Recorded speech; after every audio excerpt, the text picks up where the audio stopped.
welcome to The Eclectic Humanist, Episode 6. Today I'd like to talk about history, what it means, why it matters, what we do with it. Because that's a conversation our society is having right now, not just in North America, but all over the world. Monuments that have stood for decades, and in some cases centuries, are coming down. Buildings are being renamed. And of course, a lot of people are complaining about this. And part of me understands the complaints. You take down a statue, you rename a building, you rename a road or rename a town, and it seems that you're erasing history. That's the argument. Of course you're not. You're not scrubbing history from the history books. You're not closing museums. So it isn't history that you're eliminating. It's the parts of history that you celebrate. So what I'd like to do today is jump into that part of the conversation that we all seem to be having right now. A conversation that's related to the themes of the last few episodes that I've recorded. But I'd like to take a look not just through my eyes, but through the eyes of Friedrich Nietzsche and his wonderful early short book on the advantages and disadvantages of history for life, sometimes also translated as On the Uses and Abuses of History for Life. Now, for the sake of clarity, if anyone wants to follow up on this, I'll be using Peter Preuss's translation published by Hackett. Page numbers will refer to that if I use them. This is the text I use when I teach Nietzsche. To start, though, what actually is happening, and how long has it been going on? Well, in the U.S. anyway, there's been conversations about particularly Confederate monuments for quite a long time now. But I think I want to take it back to, say, 2015. And the reason I chose 2015 is that's the year of the Charleston shooting, in which a white supremacist gunned down 9 members of the congregation of a black church, including the minister and a state senator. In the wake of that shooting, local governments around the U.S. started taking down Confederate monuments. This, of course, sparked protests on the right, the most famous of which is the Unite the Right protest in Charlottesville, in which neo-Confederates, neo-Nazis, KKK members, armed militiamen carrying guns, of course, gathered to ostensibly protect the statue of Robert E. Lee, which was facing removal. And that in itself says a fair bit. The people who were gathered there, Donald Trump's very fine people, his tiki torch-wielding followers parading through the streets at night, chanting, "Jews will not replace us." These folks are an excellent cross-section of where the most vocal objections to the removal of Confederate monuments are coming from. But of course the matter doesn't end there. This conversation has gone into overdrive and spread globally in the wake of the Black Lives Matter demonstrations following the death of George Floyd. In Belgium, for example, a statue of Leopold II was recently vandalized and torn down. Now, as for what we can say about old Leo, under his administration of the Belgian Congo in the late 19th and early 20th centuries, about 10 million sub-Saharan Africans were killed, and that is a conservative estimate. I've seen estimates as high as 15 million. And this is when the Belgian Congo was his private property. He was running it as a business. In Bristol and Liverpool in Britain, both major slave ports, statues of slave traders are being vandalized and coming down. And as I've said, in the U.S., dozens of monuments to Confederate figures, Robert E. Lee, Stonewall Jackson, etc., have come down. Many more remain up, but I suspect a lot of those will be coming down fairly soon. This is also a conversation that Canada is having, largely in the context of our relationship to First Nations. Our first Prime Minister, John A. Macdonald, put into place outright genocidal policies toward First Nations people in Canada, including the infamous residential schools, but certainly not limited to those. And in the last few years, some statues of Macdonald have come down. Some schools that had been named after him have since been given new names. Meanwhile, the first Governor-General of what would become Canada, Jeffrey Amherst, after whom the towns of Amherst, Nova Scotia and Amherstburg, Ontario are named, and after whom Amherst Street in Montreal was named until 2019, was a vocal advocate of outright genocidal policies, including including the circulation of smallpox-infested blankets. As many of you know, smallpox was probably the biggest single killer of First Nations people following first contact. But what does all this have to do with Nietzsche? Or maybe it would be better to ask, what would Nietzsche have to say about all of this? And to be honest, there is no single straightforward answer to that question. Nietzsche had a very complex relationship with history that changed at least a couple of times over the course of his very productive career. So one thing I can't pretend to be able to do, especially in the length of a single podcast, is to give a definitive take on what Nietzsche would have to say about the conversations we are currently having in our culture. I just don't think that can be done. But if we confine ourselves, as I've decided to do, to the single early work on the advantage and disadvantage of history for life, then I think we can at least get some insights into what he might say. And I've chosen this work, for one thing, because it's short, so it can be handled, or at least substantial chunks of it can be handled in the length of a single podcast. But also because I find much about the argument that he's putting forward here quite compelling. And it's this particular argument that I think has a practical application to what is going on in our society today. Now, Nietzsche, of course, was quite famously an atheist. So am I, though considerably less famously. And the question of the value of anything, without the option of appealing to some kind of supernatural or transcendent authority, is an important question. If history is valuable, if anything is valuable, where is that value rooted? For Nietzsche, the value of anything is rooted in life. This makes sense. Valuing is something that humans do. And the notion of value that transcends human experience is, in the absence of any kind of supernatural authority, probably quite absurd. At least I've always found it such. And insofar as anything that is to be valued must be valued in accordance to life as it is actually lived by humans, or I might broaden it myself, quite frankly, into life as it is experienced by sentient beings, and what exactly the nature of those sentient beings is will be the subject of future episodes, then that necessarily brings in a degree of subjectivity, doesn't it? Something else that it brings in, and this is very important for Nietzsche, and quite frankly, it's also important for me, maybe that's one of the reasons I like this book so much, is a concern for health. That is, Nietzsche is less concerned with questions of good and evil, as he is concerned with the health or illness of the culture and of the individuals in the culture. But as then for how we are to value history, we can only value history from Nietzsche's point of view in relation to our experience of it, because that's all of it that remains. As Nietzsche puts it in the preface to Advantage and Disadvantage, we require history for life and action, not for the smug avoiding of life and action, or even to whitewash a selfish life and cowardly bad acts. Only so far as history serves life will we serve it. And I love that line. Only so far as history serves life will we serve it. This, I think, is the central line, the central idea for the rest of the conversation. We are not to subordinate ourselves to history. We do not owe history anything. We are to use history for life. That is, history has value only insofar as it serves life.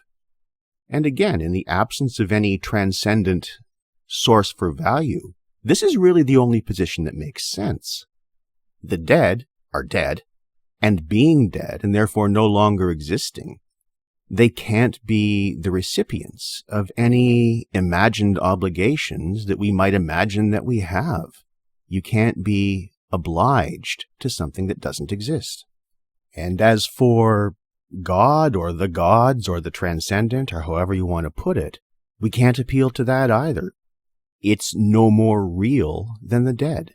We are the only possible locus of value, and only for so long as we continue to draw breath. But there are healthy and unhealthy ways that we can and do relate to history. And the conversation that we're now globally having over the preservation or destruction or transferal of monuments, for example, from the public space to museums, addresses all of the ways in which Nietzsche describes the human relationship to history, the individual and cultural relationship to history. As for how Nietzsche sees this as relating to history, he sums this up nicely in part 2 of Advantage and Disadvantage, which is on page 14 of Preuss's text. History belongs to the living man in 3 respects. It belongs to him so far as he is active and striving, so far as he preserves and admires, and in so far as he suffers and is in need of liberation. To this triplicity of relations correspond 3 kinds of history: a monumental, an antiquarian, and a critical kind of history. And what Nietzsche does for the first half of the book is to discuss each of these types of history in the context of the advantage and the disadvantage that each presents. So what I would like to do is to discuss these advantages and disadvantage in the context of our ongoing and quite contentious conversation about how we treat monuments, how we treat names on buildings, how we treat the names of towns in the context of the history that those names bear. Before doing that, though, I need to delve back into part 1 and discuss the 3 ways that Nietzsche names in which we can actually experience history. That is, we can experience history unhistorically, historically, or what he calls superhistorically. So let's take a brief look at each of those. I think these 3 ways of experiencing history are best understood in terms of narrative. As for the unhistorical experience of history, this is the experience he attributes animals as having. That is, they're simply in the moment. They are fully present. They are not conscious of a past. They're not anticipating a future. At least this is how Nietzsche sees it. And I realize that there's a lot of cognitive science that's happened between Nietzsche's day and ours that demonstrates a fair bit more cognitive ability in animals or in non-human animals than he was aware that they experienced. Just take that as given. So for Nietzsche to experience life unhistorically is simply to be unself-consciously in the moment. When a horse is eating grass, it is not in its own head constructing a story about a horse eating grass. And in that state, we are free of anxiety on the one hand and regret on the other. Precisely, I think, because we are free of narrative. We're not imagining ourselves in a story. We're simply acting. And while this is the type of history typically experienced by non-human animals, according to Nietzsche, it is also something that humans do and something that humans need in the right measure. And while the unhistorical is, we might say, below the level of narrative, the superhistorical is above the level of narrative. It's understanding history, as Nietzsche says, as an accident. In his words, the blindness and injustice in the soul of each agent as the condition of all activity. From the superhistorical perspective, there's no story. The world, Nietzsche says, is complete and achieves its end at every single moment. That is, there's no teleology, there's no upward or downward trajectory. No good guys, no bad guys. Simply an endless stream of every detail. No selection process. No emphasis, no inclusion, no exclusion. So the superhistorical perspective is to be aware of everything, or at least to be aware that there is an everything to be aware of. And of course, being aware of everything and understanding, even trying to understand how big that is, makes the construction of meaning, which is something we do through narrative, virtually impossible. So to view history from both the unhistorical and the superhistorical perspective is to view history, or to experience history in the absence of meaning. If you're unhistorical, there's no need for meaning. And if you're superhistorical, there's no possibility of meaning.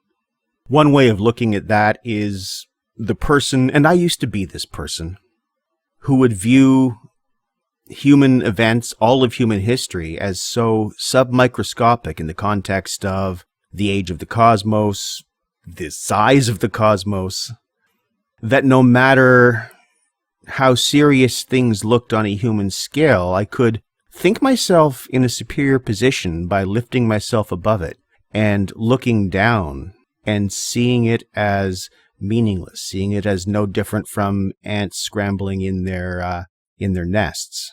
And this is no way to live. It's a useful perspective sometimes, but it's no way to live all the time. And this brings us around to history, the historical perspective. This is the perspective of narrative. Etymologically, history simply means what is written. And it's useful to think of it that way. History isn't everything that happened. That's the superhistorical perspective. History is a choice. It's a choice of what to include and what to exclude so that you can tell a story. History is a story. In fact, the word story is simply an abbreviation of the word history. And we all have different relationships to stories. We all have different positions in stories. And we all want different kinds of story to be told. That's really important right now. But it's also in stories, in narrative, in history, that we find meaning. It's only in narrative that we can find meaning. So when we address the conversation that our society is having right now about how we should treat history, what we're actually addressing is what our society means. And broadly speaking, there are finer points within this, but broadly speaking, there are two camps at the moment.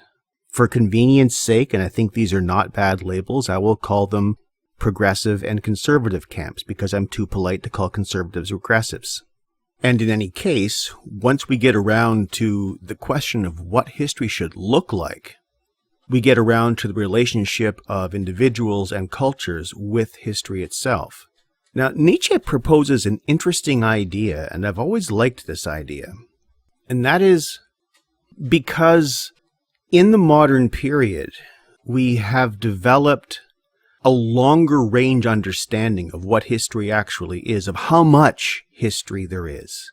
There is the potential for all of that history to become crushing to the individual and to the culture, depending on the strength of each. So this is not an absolute limit.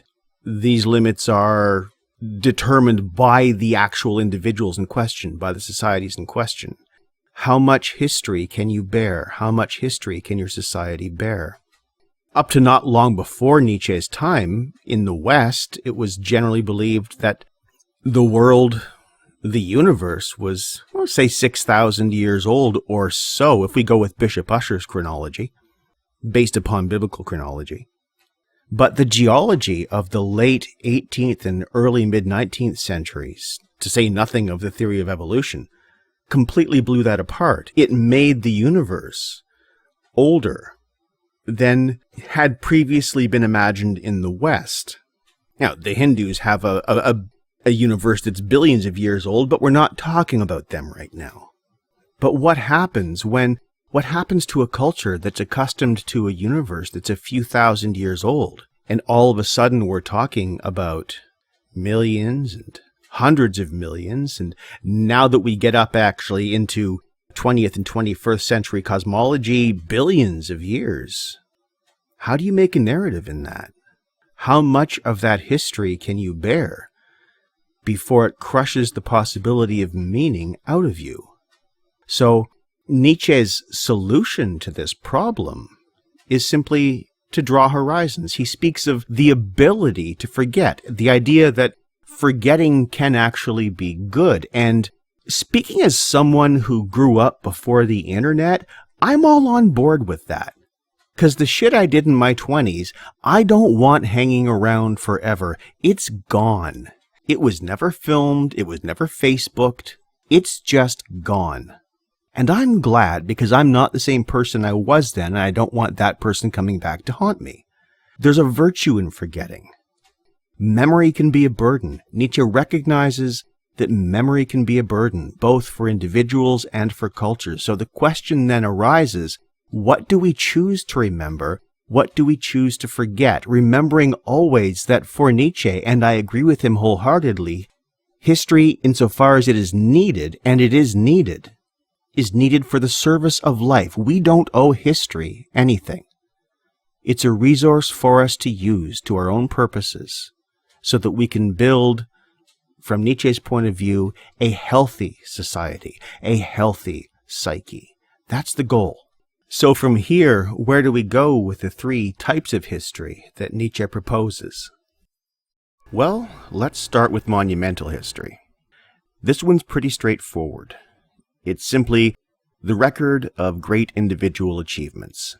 And Nietzsche asks, what is the advantage to the present individual, then, of the monumental view of the past, the concern with the classical and the rare of earlier times?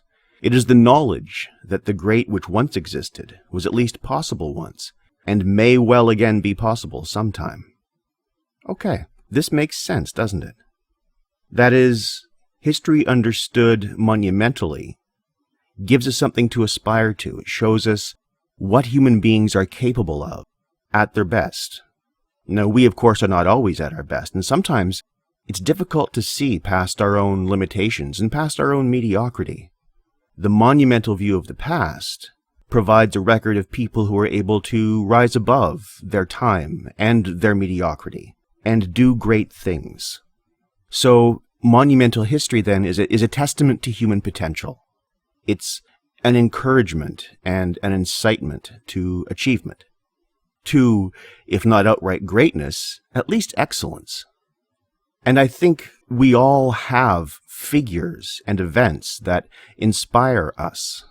And these will certainly be different figures and different events as you look at different people and as you look at different cultures. But it's something that every culture does and that every person does. These can be martial or political achievements. They can be artistic achievements. They can be outstanding moral achievements.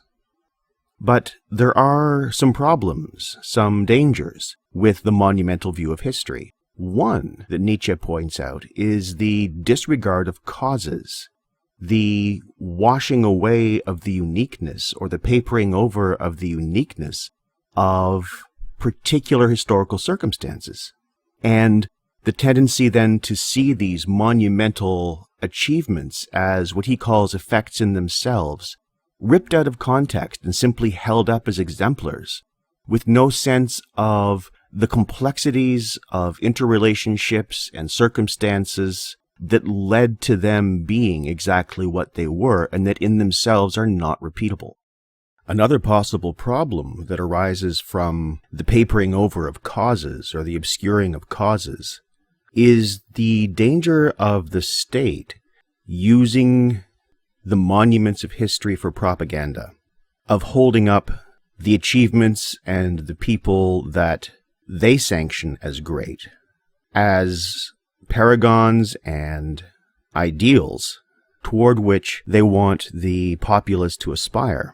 As Nietzsche puts it, monumental history deceives with analogies. With tempting similarities, the courageous are enticed to rashness, the enthusiastic to fanaticism.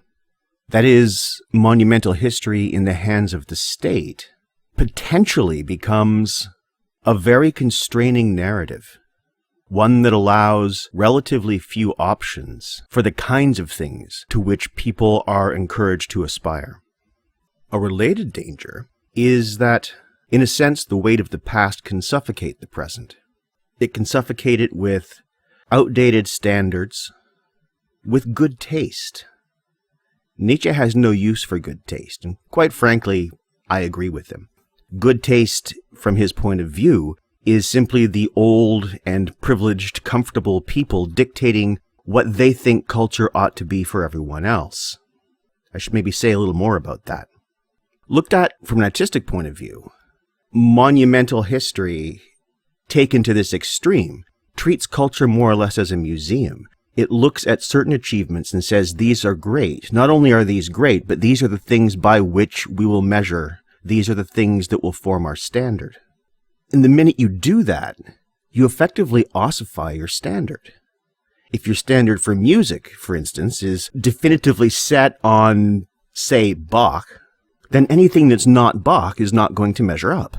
Any deviation from Bach is going to be a decline, a fall of some sort. And it's from this monumental history, I think, and the tendency I think that all cultures have to set their standards in the past, that we get such nonsense as the myth of the fall, the lost golden age, an irretrievable past toward which we ought to aspire because it was better than the present, rather than aspiring to a future that is better than anything we've had yet. All appeals to a golden age, to turning back the clock, are appeals to ossified standards, I think. They are statements to the present and the future that the only way they can ever measure up is by going back to the past.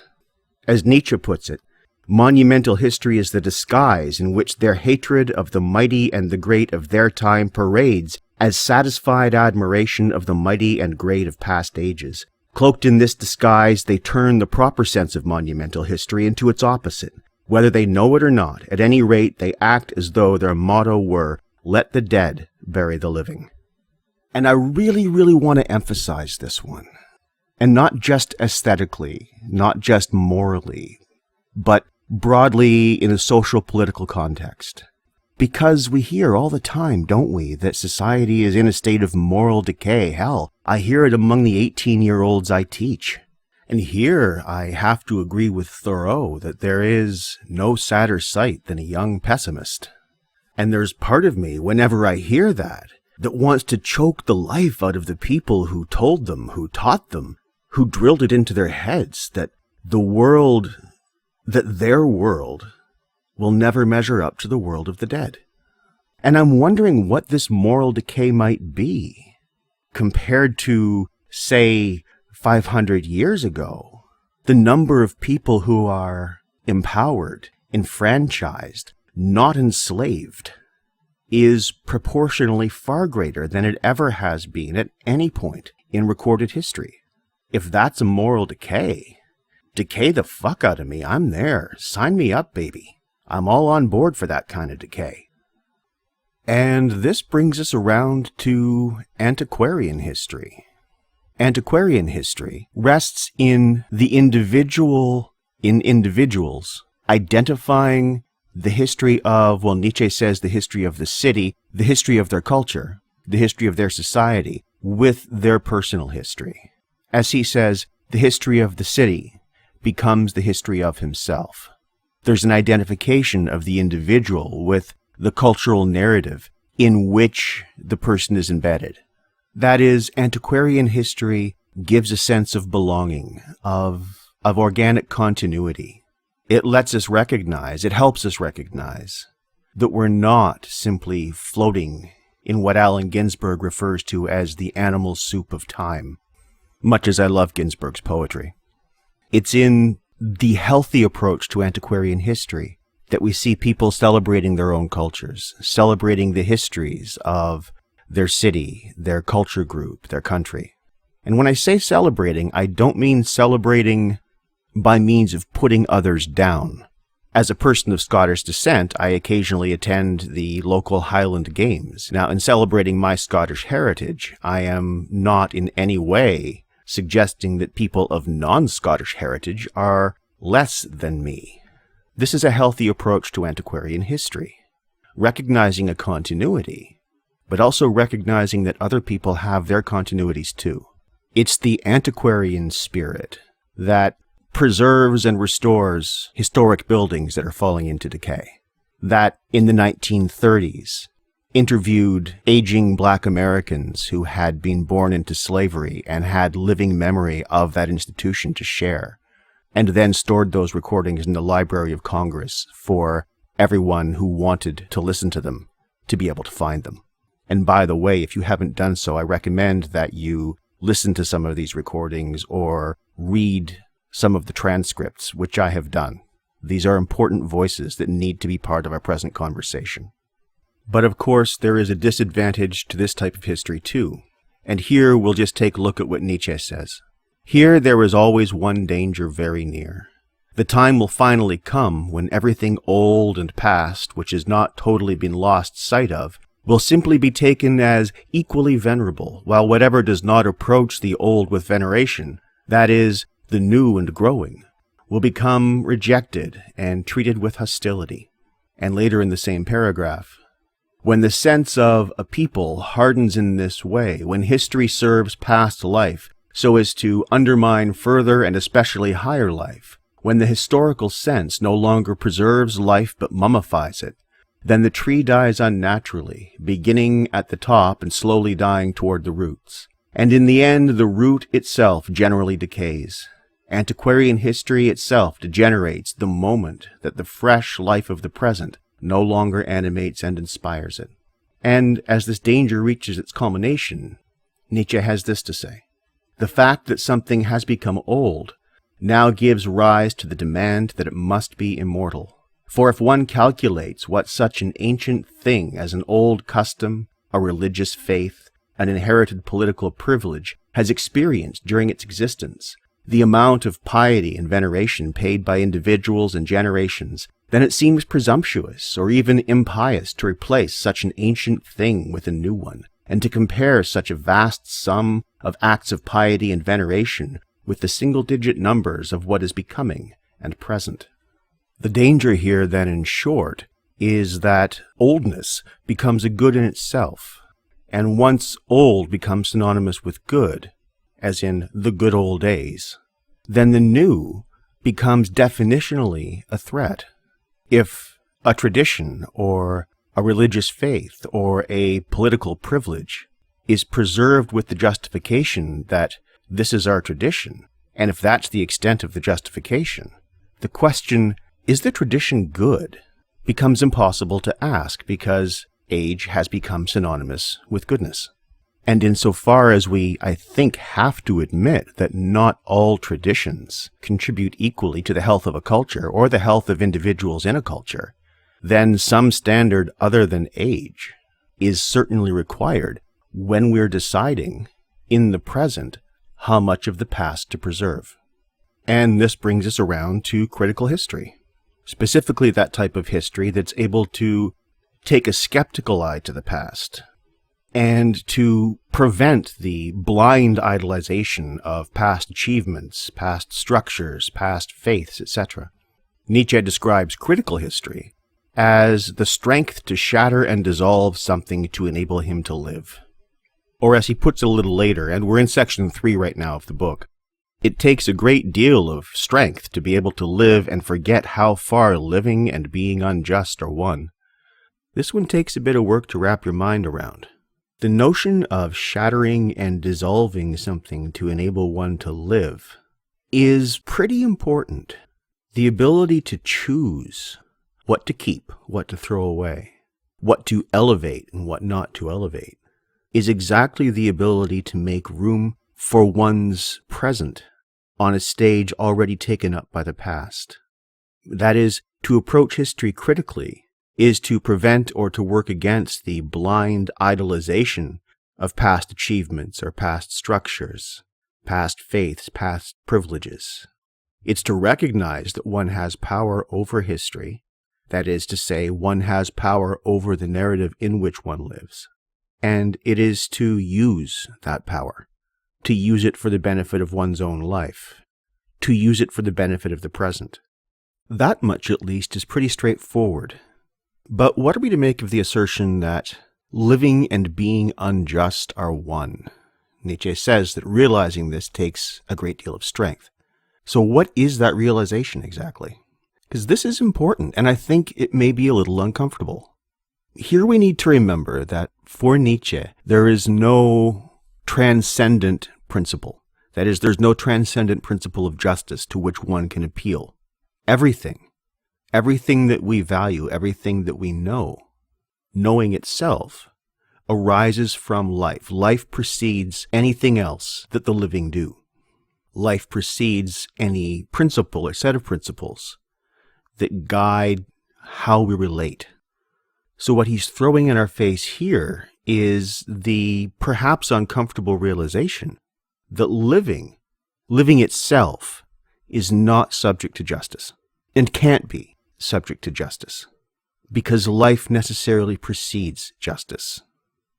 I want to turn that one over a bit.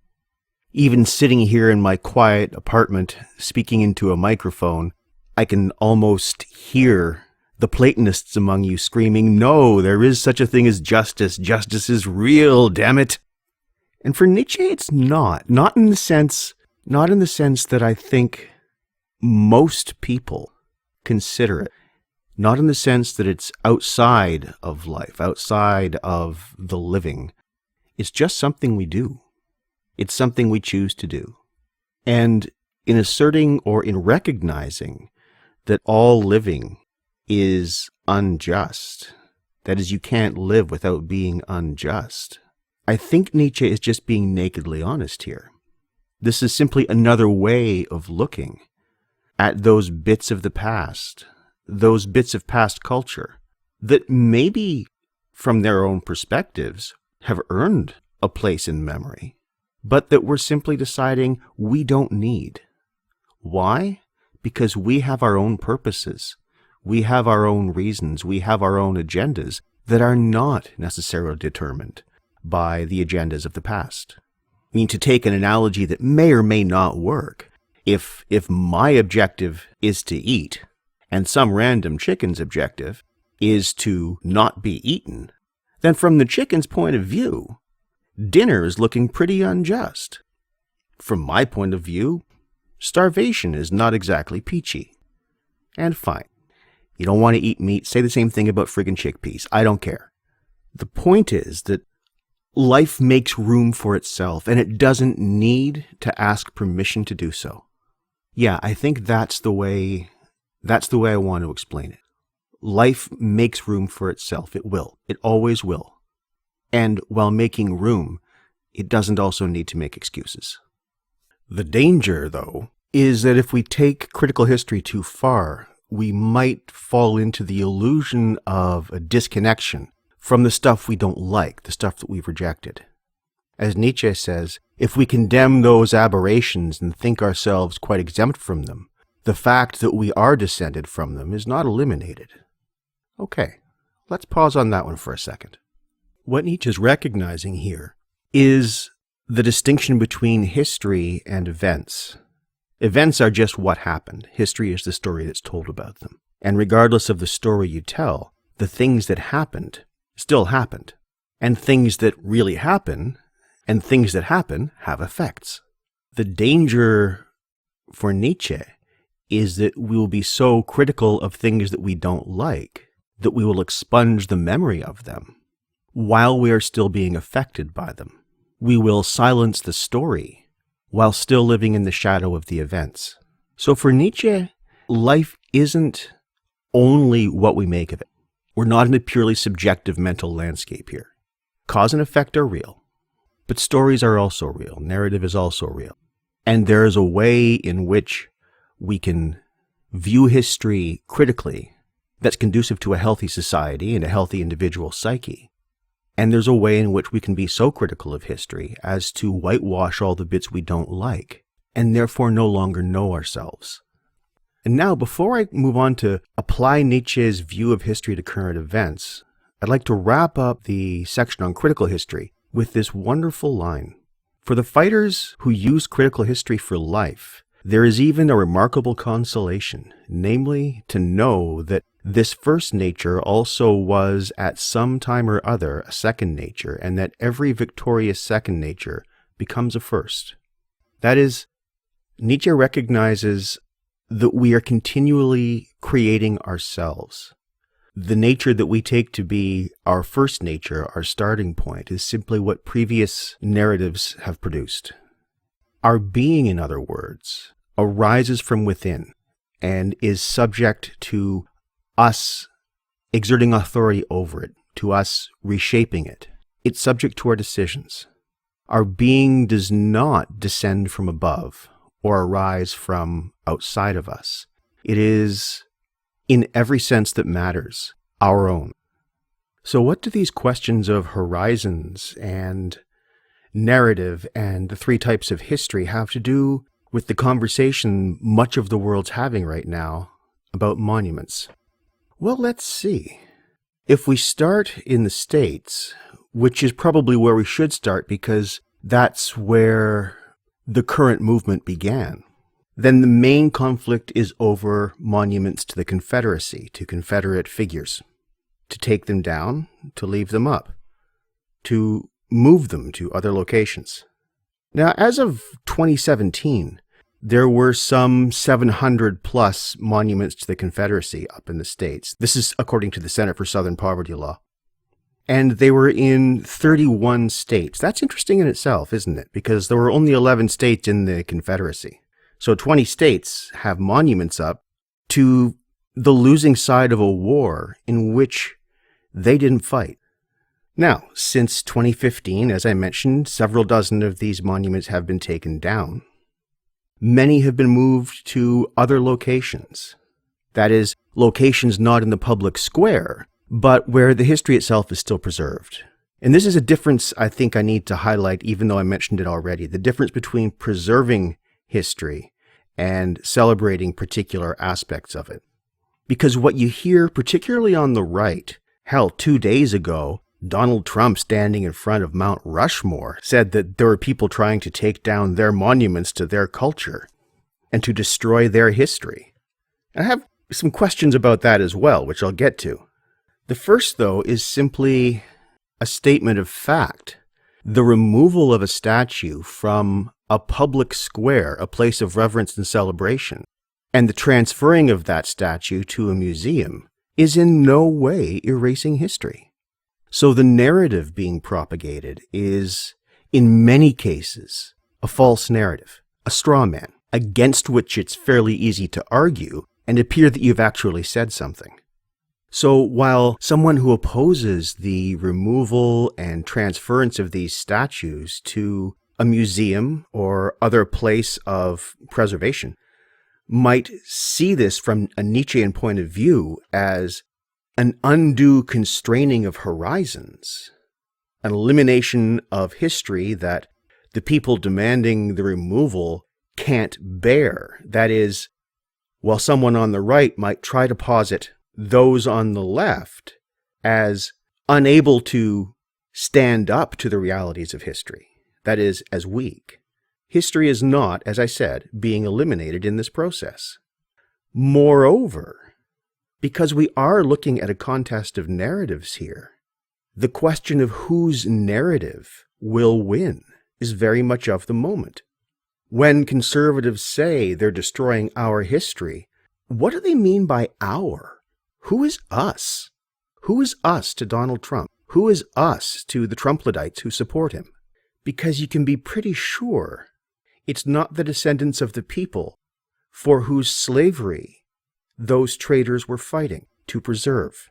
And when the conservative voices say that their culture is under threat, that their culture is being eliminated through the removal of these statues, what are we to understand their culture to mean? And the answer, historically, is white supremacy. Most of the Confederate statues in the U.S., by a wide margin, went up not after the end of the Civil War, which is when you would expect monuments to fallen soldiers to go up. They went up between the 1890s and the 1950s, that is the period covered by Jim Crow and segregation. These were not monuments intended to commemorate the lost noble cause. These are monuments intended to keep black people in their place. These are visual statements of a culture of white supremacy that was very active and continues to be active, but at the time very active, for example, through the KKK, who had sort of a golden age in the 1920s. These are implicit threats. This is a time when if black people got, and the word often used was uppity, a very racist term, by the way, they were inviting burning crosses and lynchings, and it looks like we're back to lynchings today too, it would seem. So the narrative being preserved by these statues is only the narrative of a noble lost cause if you don't know history, if you buy into the revision that says they weren't fighting for slavery, they were really fighting for states' rights, and then you read the documents that describe the rights that they're actually fighting for, and it tends more often than not to be the right to own people. But if you look at history, if you read the historical documents, if you look at when these things went up and why they went up, then they are not celebrating an entire culture at all, are they? They are celebrating a culture of white supremacy.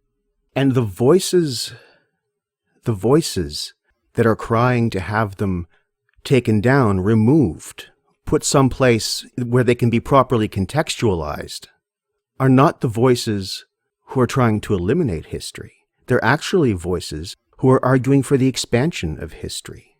The voices of the historically unheard. The voices of the descendants of disempowered, enslaved ancestors, whose stories never got to be told, and whose freedom, following 1865, was systematically undermined by the system of prison peonage that began after the period of Reconstruction was over. So the argument here is not that less of the story be told or that the story be buried. It's that the whole story needs to be told. Not the traitor generals who fought to destroy a country so that they could preserve slavery. That's not the story. The story is also the recordings of former slaves held in the Library of Congress, and accessible on YouTube in many cases, by the way. The story is one of racial privilege and racial power dressed up in a nice uniform and fancy clothes. And the change that's being demanded is not, as I said, that the narrative be amputated, but that the current truncated version of what the story is actually be fleshed out. I'm reminded, as I sit here talking about this, of what was going on in Eastern Europe 30 years ago, give or take. I remember in 1989 watching the Berlin Wall come down. And I remember in the early 90s watching statues of Stalin and Lenin be pulled down by celebratory crowds of people who were no longer living under the shadow of totalitarianism. I don't think any of those people have forgotten who Stalin was, who Lenin was, what the Berlin Wall meant. The physical monuments don't need to be in the public space in order to constitute history. Statues to Stalin were not put up so that people would know who Stalin was. They were put up as testaments to Stalin's power. The monuments to Confederate generals are not put up so that people don't forget who Robert E. Lee or Stonewall Jackson was.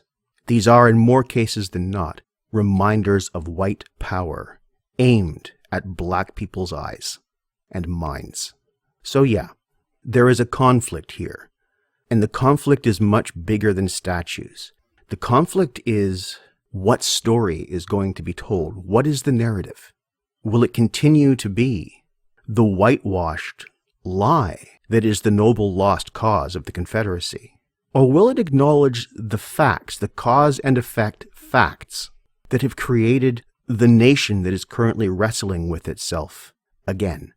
Will Americans finally find the honor that the defeated Germans found after the Second World War? There are no monuments to Hitler. There are no monuments to Goebbels, to Himmler.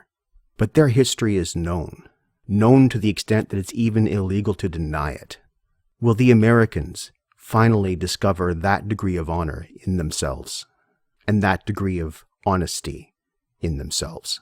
And it's not just Americans. As I said, statues of, for example, Leopold II are being pulled down. And why not? That son of a bitch doesn't deserve to be remembered honorably, doesn't deserve to be celebrated. His mass murder is on a par with Hitler's and Stalin's. And why not take down the statues and plaques that commemorate slave traders who were responsible for so much of the wealth that flowed into the British Isles during the triangular trade. No one's going to forget that slavery happened. There are libraries full of books and accounts on slavery. It is one of the most studied historical phenomena in the world. We need to distinguish between acknowledging and celebrating. And we also need to recognize that we are in a position, and we're always in this position, of deciding what our story is, and therefore what our cultures are and what our cultures mean, because that's up to us. Will an unhealthy attachment to antiquarian history, the preservation of the old because it's our tradition, continue to deafen our ears to the voices that have been silenced for centuries and that are now demanding to be heard? So the question of how much history one can bear is more appropriately asked here to the conservatives. How much history can you bear, Buttercup, when you're confronted with the fact that the culture you celebrate was monstrous? And no, I haven't forgotten that Canada is also involved in this conversation.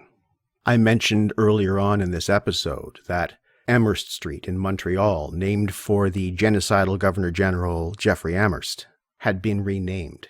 Well, its new name since 2019 is Undertaken Street, an indigenous name, a name that in the Mohawk language means brothers and sisters. This is not a burial of history. This is not an elimination of history.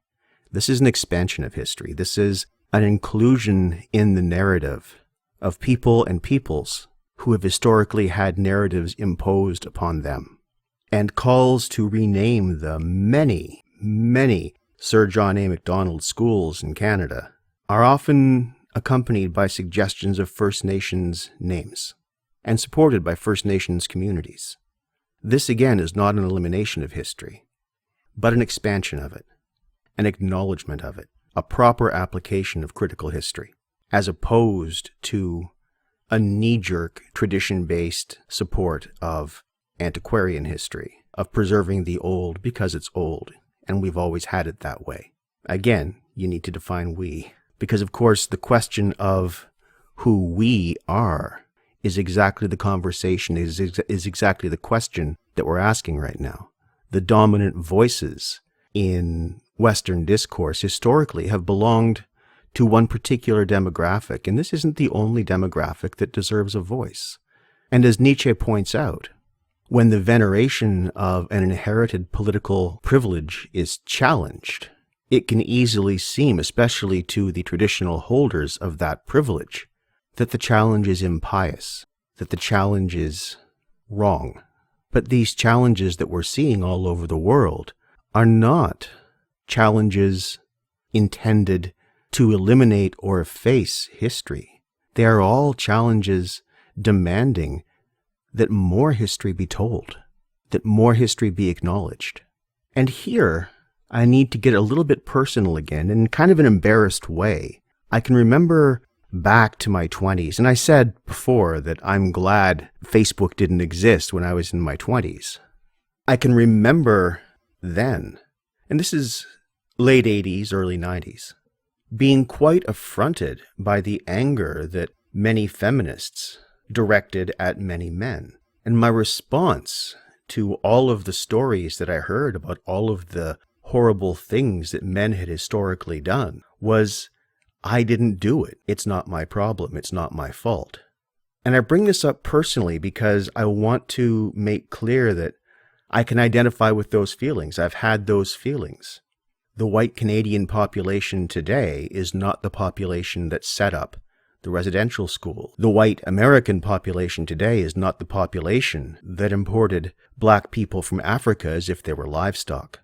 But what I was missing out, what I was not quite seeing in my 20s, and what I have since understood, is that there is a difference between blame and responsibility.